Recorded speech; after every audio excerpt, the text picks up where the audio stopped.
ছোটবেলা থেকে চানাচুর বলতে আমার একটাই পছন্দ, মুখরোচক, স্বাদে স্বাস্থ্যে। ভালো খান, সুস্থ থাকুন।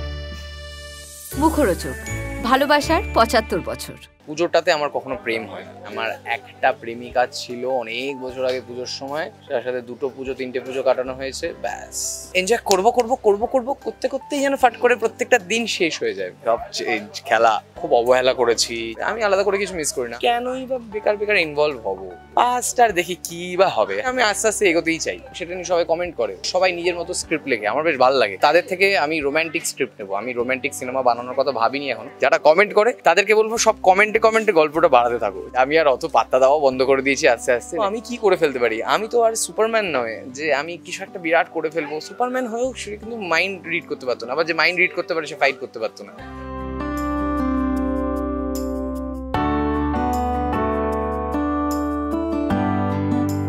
ধারাবাহিক শেষ হওয়ার পর সেই জুটিটাকে আপনারা ভীষণ মিস করেন, তবে নতুন নতুন কাজ নতুন ভাবেই তাদের দেখতে পান। এই মুহূর্তে অর্ক রয়েছে, নতুন চরিত্র দেবা। প্রথমত বলো যে প্রোমোটা দেখার পর তোমার কাছে কি ফিডব্যাক এসেছিল? আমার কাছে ফিডব্যাক তো খুব ভালো এসেছে, কারণ এই ক্যারেক্টারটা একদম আলাদা। তো সবার খুব ভালো লেগেছে, সবাই খুব চমক পেয়েছে যে হ্যাঁ এটা একদম চেঞ্জ হয়ে গেছে।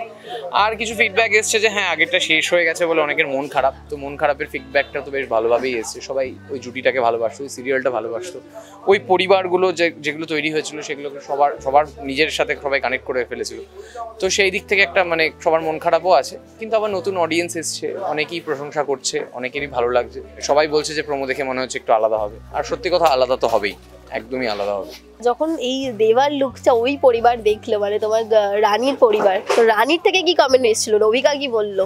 অভিকা তো বললো খুব ভালো হয়েছে, মানে ও তো বললো যে দারুণ সোয়াগ। হ্যাঁ, অভিকা পোস্ট করেছিল বলতে একটা স্লে ও লিখেছিল, স্লে। ও তো আমি একটা ছবি দিয়েছিলাম অ্যাকচুয়ালি, সেখানে ও কমেন্ট করেছিল। তো হ্যাঁ, সবার দিক থেকে তো সব থেকে ভালোই ইয়ে এসছে। এখানে অমিতাভ দাও আছে, অমিতাভ দা আমার আগেরটাতেও ছিল। অমিতাভ দা আমার শ্বশুর ছিল, সেখানে এখানে এসে আমার আগেনস্টে আমি অমিতাভ দার। তো অমিতাভ দা সেটাই আমাকে ফোনে বলছিল, দেখলি সব খেলা। হ্যাঁ সেটাই। প্রথম ধারাবাহিকটা শেষ হয়ে যাওয়ার পর মাঝখানের সময়টা, সেই সময়টা নিজের মতো করে কতটা কাটালে বা কি করলে মাঝের সময়টা? অ্যাকচুয়ালি না, সময়টা বলতে গেলে খুব শারীরিকভাবে খারাপ কাটিয়েছি, কারণ খুব অবহেলা করেছি, জিম যাইনি। মানে আমি তো আগস্ট মাসটা একদমই জিম যাইনি। তো খাওয়া দাওয়ার দিক থেকে একদম যা পেরেছি তাই খেয়েছি, যখন পেরেছি তাই খেয়েছি, মানে যেখানে পাচ্ছি সেখানে গিয়ে খাওয়া দাওয়া করছি। আমি খুব খেতে ভালোবাসি, তো ওই দিক থেকে খারাপ হয়েছে। এছাড়া বন্ধুবান্ধবদের সাথে প্রচুর সময় কাটিয়েছি, যেটা হয়তো আমি প্রায় 1 বছর পরে পেলাম, যেটা এর আগে পাইনি। এদিক ওদিক ঘুরতে যাওয়া, হ্যান ত্যান, এইভাবেই কেটে গেছে, মা বাবার সাথে সময় কাটানো। সামনেই পুজো এবং তার মুখে একটা নতুন ধারাবাহিক লঞ্চ করলো তোমাদের, তো পুজোর কি প্ল্যান রয়েছে?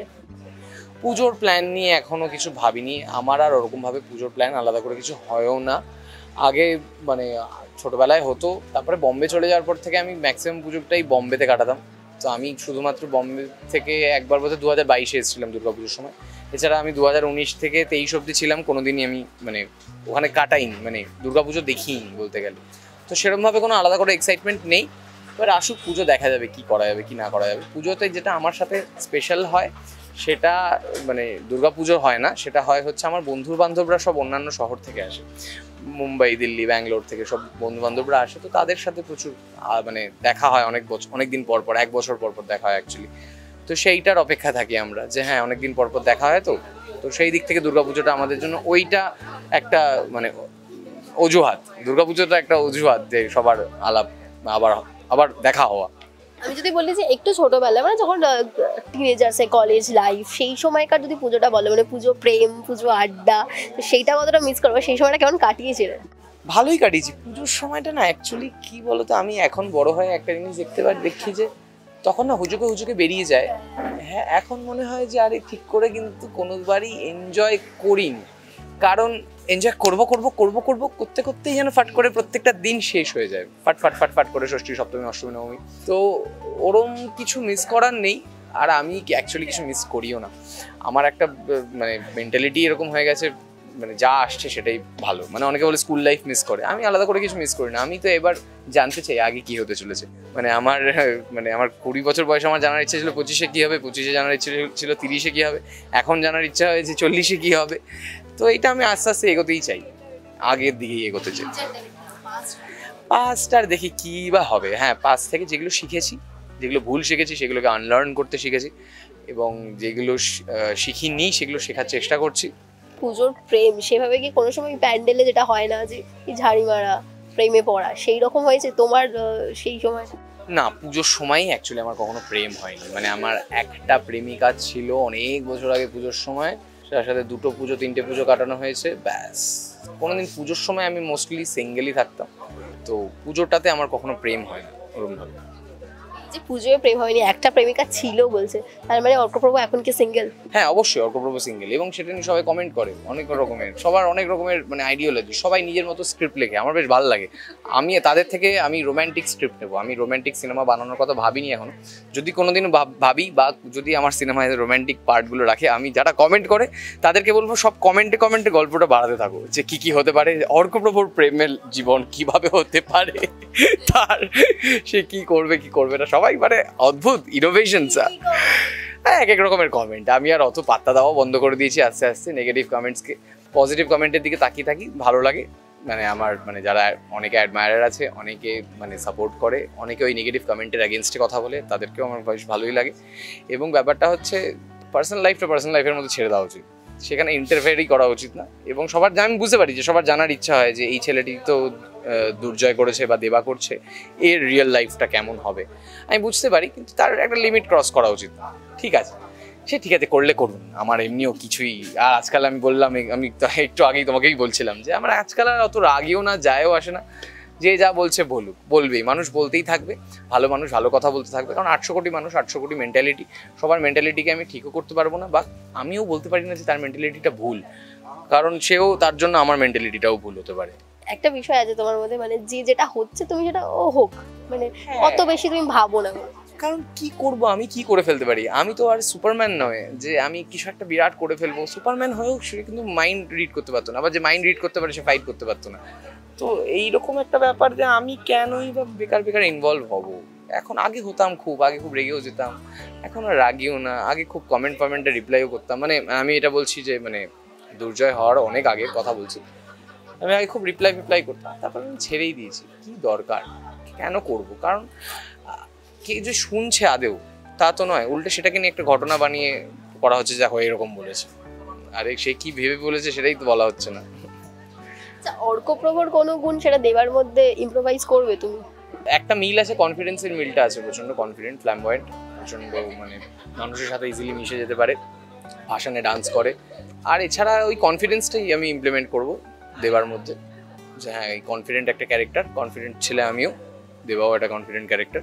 সো দেবা একটু বেশিই কনফিডেন্ট, কারণ দেবা জানে মারামারি করতে। এরকম করেছে কখনো? না, মারামারি করতে গিয়ে আমি মারি খেয়ে চলে এসেছি, মারামারি করতে পারি না। ঝিলিক আছে, ঝিলিক এখানে জুডো করবে, ও মারবে, আমিও মারবো হয়তো, দেখা যাক যেটা রাইটার লেখে। ভাসানের নাচটা তো মানে অর্কও নেচেছে। ভাসান নাচটা তো আমারই হবে, কারণ আমি ভাসানে নাচতে ভালোইবাসি। আমি একমাত্র ভাসানেই নাচতে পারি, আর কোথাও নাচতে আমি পারিও না। ওই কখনো পরিবার অ্যাওয়ার্ডসে বা এদিক ওদিক ডান্স করলাম, সেটাও কোরিওগ্রাফার যতটা দেখিয়ে দেয় একদম তাদেরটা পাই টু পাই কপি করে যতটুকু পারি। এবং আমি অনেক জায়গায় ব্লান্ডারও করেছি, সেটা তোমাদের সামনেও হয়েছে যে আমি নাচতে কি ভুল স্টেপ ভুলে গেছি, এরকম হতেই থাকে। তা আমি ওই ডান্সের দিকে অতটা যেতেই চাই না। হ্যাঁ, গানটা গাই, এখন তো একটা গিটারও হয়েছে। গানটাও অ্যাকচুয়ালি খুব পার্সোনাল, আমি ওরভাবে কোনোদিন গান নিয়ে, কারণ সবাই তো সবার গান, আমার মনে হয় তুমিও গাও, দাদাও গাও, মানে সবাই গান গাক, আপনারা সবাই গান, মানে গান সবার গাওয়া উচিত। মানে গান গাইলে মন ভালো থাকে, এক একটা গান এক এক রকমের, একটু সুর দিয়ে গলা ছাড়লে করলেও অনেক ভালো লাগে, ফিল গুড দেয় একটা, তাই না? তো গানটা আমার খুব ভালো লাগে ওই জন্য। নতুন চরিত্র, নতুন ভাবে দর্শক পেতে চলেছে, ইতিমধ্যে প্রচুর ভালোবাসা পেয়েছো তোমরা, তো কি বলবে শেষে এটাই বলবো যে thank you for the love, এবং এই ভালোবাসাটা আপনারা আমাদেরকে আরও দেবেন, আমি আশা করছি সেটা আপনাদের উপরে, আপনারা কেমনভাবে এই গল্পটাকে নেবেন। প্রচণ্ড কমপ্লিকেটেড একটা গল্প, প্রচণ্ড লেয়ার্ড বলতে আমি সহজ ভাষায় বুঝিয়ে দিই যে অনেকগুলো গল্প মিলিয়ে একটা গল্প হচ্ছে এখানে, অনেক সব ক্যারেক্টারের একটা করে গল্প আছে হিসেব মতো, বা সব জুটির একটা করে গল্প আছে, মা বাবা হোক বা কাকু কাকিমা হোক, যেই হোক না কেন, সেই সব গল্পগুলো মিলিয়ে রুট থেকে বেরিয়ে, মানে একটাই রুট থেকে সব কটা গল্প বেরোচ্ছে, বেরিয়ে সব ব্রাঞ্চেস তৈরি হচ্ছে, আবার গিয়ে সেটা একটা রুটের মধ্যে এসে মিলছে। তো ফার্স্ট এপিসোডটা মিস করা যাবে না, কারণ ফার্স্ট এপিসোড থেকে এই গল্পগুলো খুলতে শুরু করছে, কোথায় কি কি হচ্ছে, কতটা আলাদা আলাদা, এইখানে এটা হচ্ছে, ওখানে এটা হচ্ছে, ওইটা হচ্ছে, সব কিছু মিলে এসে এই 2 শালিকের গল্প আপনারা দেখতে পাবেন। তো 30 তারিখ বিকেল 5:30টার সময় দেখতে ভুলবেন না। বাকি দিনগুলো তো দেখবেনই আপনারা, কিন্তু ওরকম হয় না যে রিভিউ শুনলাম যে কেমন হয়েছে 2 শালিক, আমি জানতে চাই, আচ্ছা তুই দেখেছিস ভালো হয়েছে তাহলে আমি দেখবো, ওটা তো করতেই পারেন, কিন্তু ফার্স্ট এপিসোডটা দেখে নিন, তাহলে বুঝতে পারবেন যে লেয়ার কতগুলো। ফার্স্ট এপিসোডটা দেখলে আপনার পুরো গল্পটা ক্লিয়ার হয়ে যাবে অনেকটা। তো প্লিজ 30শে সেপ্টেম্বর থেকে রোজ বিকেল 5:30টার সময় স্টার জলসায় 2 শালিক দেখতে ভুলবেন না।